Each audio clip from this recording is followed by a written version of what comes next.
Okay, so most real estate investors, they actually will start with residentials and they'll think that they need to own 20 plus in residentials.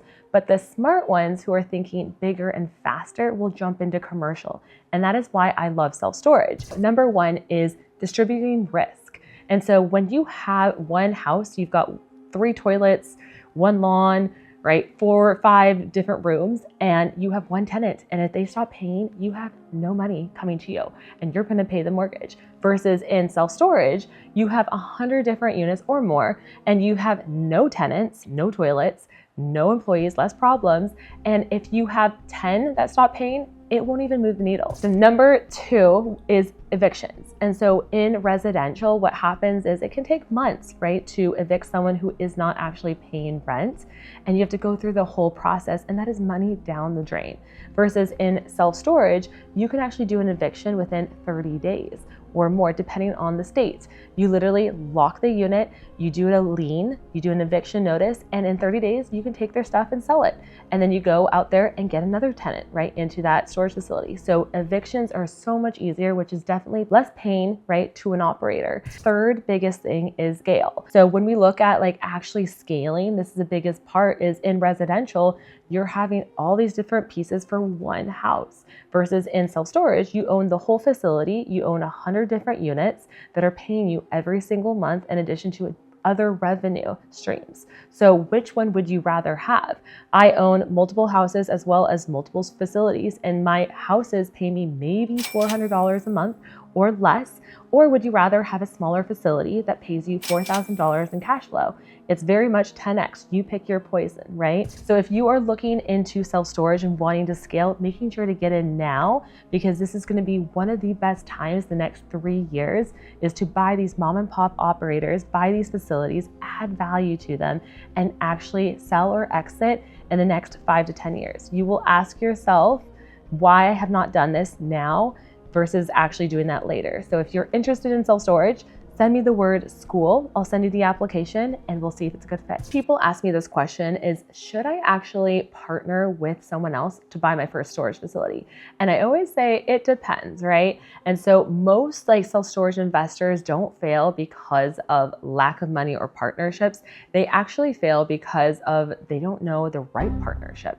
They don't have those hard conversations from the very beginning. So when someone buys or looks into buying their first facility, they get so excited about wanting to get that deal done that they'll do anything to get the deal done versus you really need to have hard conversations. So sometimes it's great to partner on deals because commercial real estate, you have more money on the table to split and it makes sense versus residential. Now on the other side, we need to make sure that you have contrasting skill sets, right? So my partner should not be just like me. My partner needs to be exactly opposite of me so that we can actually move and groove and actually make and double our money. And so these are the questions that you really need to have is, do you want to have a partner because you're scared, right? And that is the real conversation is people are scared and they partner, and that's when people get into trouble because it's not the right partnership for them on their first facility. So when you're looking for a partner or when you want to buy your first facility, there is different components that you need to have in order to get the deal done. So number 1 is someone needs to find the deal and bring the deal to you. Number 2, someone needs to be the operator, right, of that deal. Number 3, someone needs to be really good at underwriting, right, to understand like the numbers behind it. And then number 4, someone needs to be the money partner or the capital player in that deal. And so you have these 4 different pieces that you need to move throughout the whole entire property. And so you need to figure out who is bringing what, and then how much do you want to split of that storage deal? How much equity do you want to give up for that skill set? Some people bring money and some people are like, hey, Bree, I'm a dentist or a doctor. I have the money, but I don't want to operate. And so you've got students that are operators and deal finders. And so being able to pair people together like that and really set the precedence of being like, hey, we've talked about the hard things. We know how we're going to operate and our facility is going to be a success no matter what. In my storage school, I've actually had a student that's like, hey, I'm interested in a partnership. She posted a deal and I actually pulled her to the side and I said, hey, you know what? I don't think you need a partner.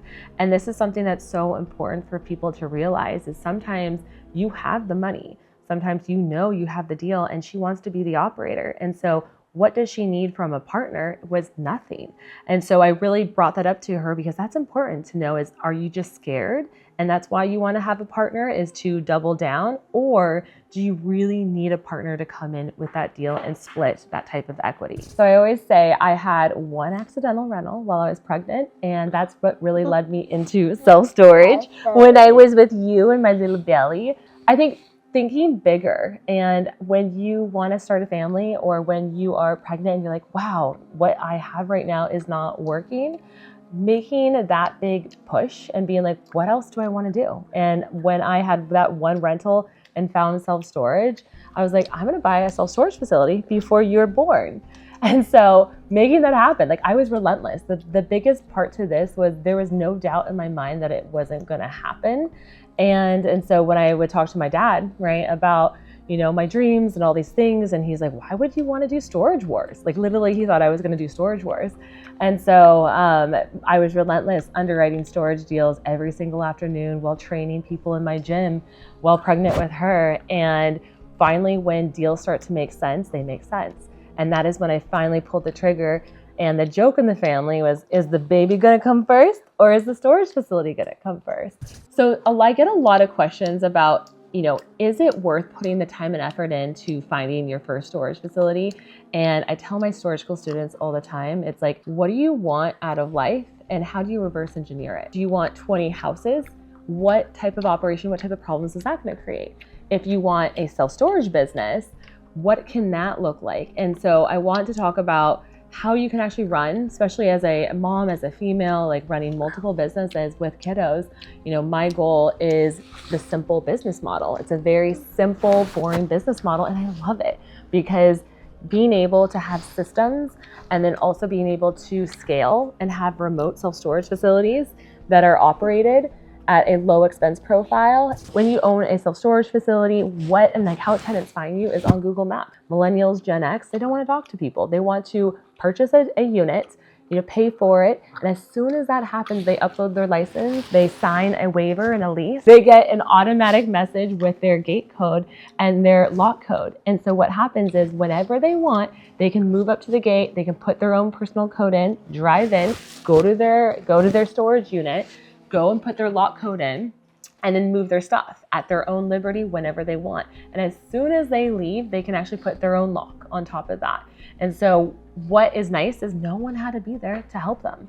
Not knowing where I was going and doing it anyways, I had to sign away my house, right? So getting an SBA loan, $3 million versus $300,000 for my first house, just add one more zero, was absolutely frightening. And when I signed that document, I didn't sleep for 2 weeks. Like there was a time and moment where I knew, you know, I signed away my house as collateral. They also asked me for life insurance, like on myself. So if anything happened, that they would, you know, have some collateral in return. And so it really was putting all my eggs in one basket and being relentless with getting this deal done. And I'm so glad like that I went through these different hoops. And this is definitely something that I teach in storage school, is that there's going to be multiple times throughout a closing of a facility that things will pop up that you don't know, you haven't had, you know, that experience before, and how are you going to move through it? But what that has afforded me is over $6 million worth of self-storage facilities within like 3 years, and we're constantly growing. And in addition to that, it is life freedom, right? It is financial life freedom, life options. It's about not having to go to a W-2 job and think about where my money is going to come from. Like I have very stable income from my storage facilities that are very predictable, in addition to a net worth that is constantly increasing over time. The no's that you're going to get before you finally get the yes to buy your first facility. And so I talk about this with my storage school students, is that it is not always rainbows, right? I thought I was going to actually buy and invest for my first facility with my dad. It's know, like, and trust. Like I knew, you know, he knew he had some capital. And so for 6 months, I was bringing deals to him, and he was constantly saying no, like, no, this is not good enough. And finally, I came to a realization that his risk tolerance was very different than mine risk tolerance. And he never, you know, a deal would never be good enough because he didn't understand, what it took to what is the facility worth and all these different pieces. And so that was a big wake up call for me where I spun my wheels. And so that allowed me to be like, okay, I've got to go find a room of other storage owners and investors who are just like me, who are ready to go, want to operate, want to take some risk, and want to buy a facility and, better their lives. And so I actually went to a conference, and that is actually how I met two of my business partners today, was randomly at a conference in line together. And so after that conference, we actually continued that. We followed up. And this is the magic between this, is being able to go to a conference, learn, but network, and then follow up to find those partners, the right people in your spaces. And so we actually ended up buying a deal together. I thought I'd be the one to bring the deal. Nope, I had my partner bring that deal to us. And we, within like 2 days, decided we were going to be partners. We asked the hard questions, signed the letter of intent, and that is how we bought the first storage facility. You don't have to buy your first facility by yourself, right? And you don't have to do it by yourself. You can do it with other people, potential partners, as well as being in the room with the right investors.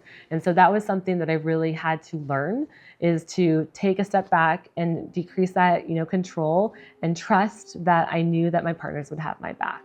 We have 3 people in a $3.1 million deal. And we vote. It's if it's 2-1, it goes in one direction. And so it's a really nice equilibrium balance between, what we want to have happen and then what needs to happen to make the business successful, no matter where we are at in our lives. So how to fund a self-storage deal, especially if it's your first. And I think a lot of people get hung up on this, where they think they have to have millions of dollars in order to buy their first facility. And I want to say that's false. But you do have to have some different components in order to buy your first facility. And so people look at funding, right? And so we're going to talk about banks, right? And we need to think like a banker, because what you can do with self-storage is there's multiple ways, right? You can actually find that money to buy that deal. So number 1, you have SBA loans. So Small Business Association loans to buy a storage facility. And this is where the government helps you, right? They come in, they say, hey, you only need to put 10 to 15% down of that down payment, versus a conventional loan where you have to put 35% down. The second type of loan is conventional, credit union loan. And so this is a traditional bank that you're going to go to in a 5-mile radius, maybe from your storage facility. But what I always say is you want to go to the local credit unions first within a 10-mile radius. And the reason why is because businesses want to keep businesses within their network, right?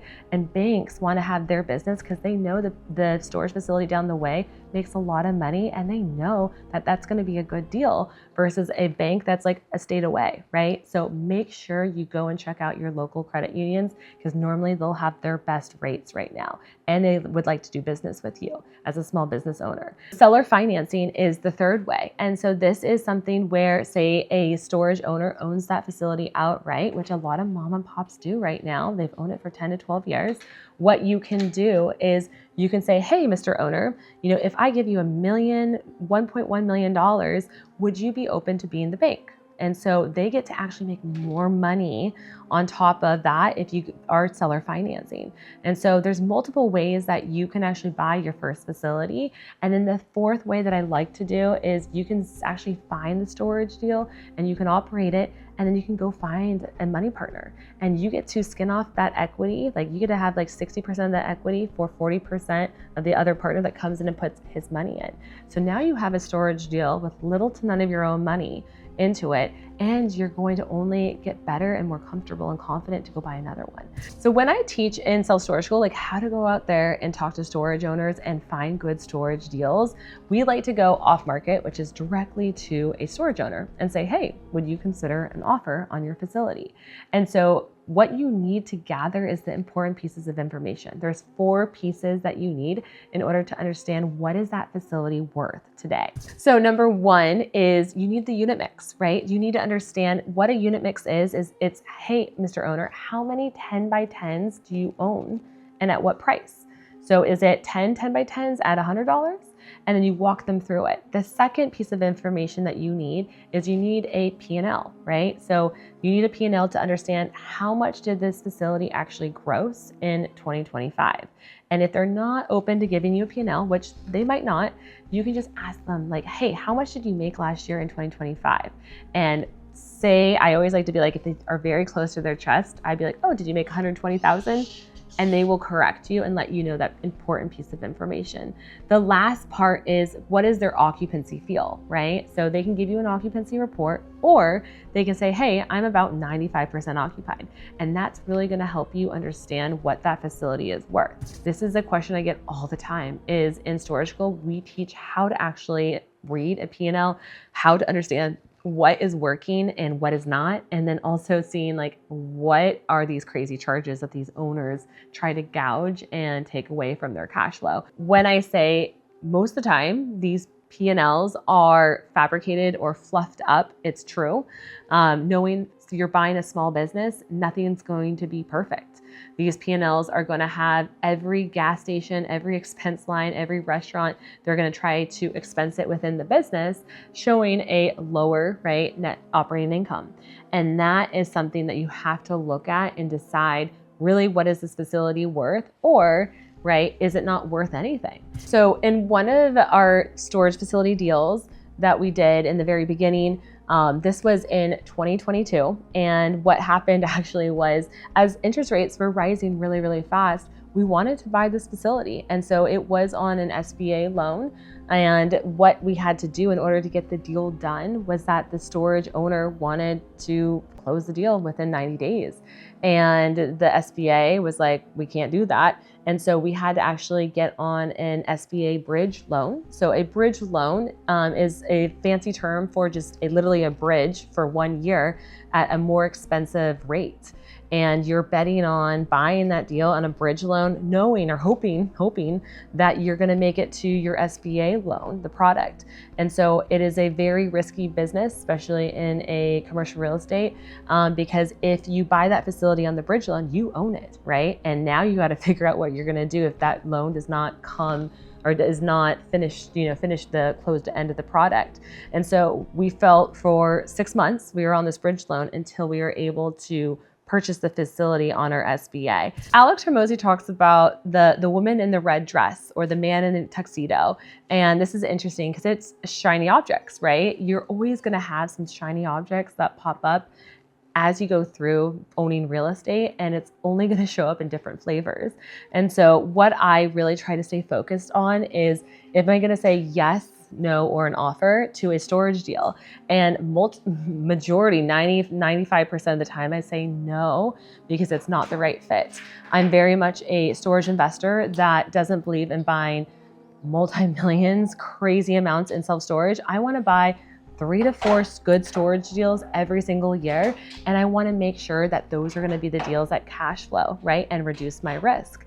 And so those are the things that I really focus on is, is this going to be a good storage deal in my portfolio for 3 to 7 years?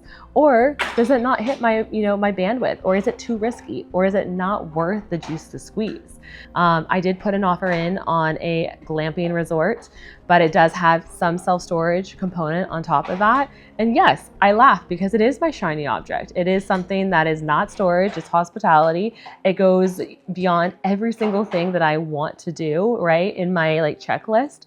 But at some point, you look at bigger, larger asset classes and are like, how does this property going to be a legacy property for me? And that is why I ended up putting an offer on this deal, is that it is an 86-acre glamping resort and I get to use some type of storage. My big goal is to own 15 self-storage facilities in the next 4 years. And it's all because of her, my daughter, and I get teary about it, but wanting to be a mom and a business owner that is still very present in her life. And my whole goal is being an example of what's possible. And so that's something that I still battle between is, from 9 o'clock to 4 o'clock, I am CEO, boss of self-storage. And then after that, I shut it off and I am mom mode. And so being able to do that is a life in a season. And my whole goal, with my girl and my family is to be able to have more life freedom and have a teacher summer. And so what that looks like is going on a cruise and for 6 weeks and showing her the world, or taking a Sprinter van and going to all 50 states before she turns 18 so that she gets to have that type of experience and the memories that we get to create.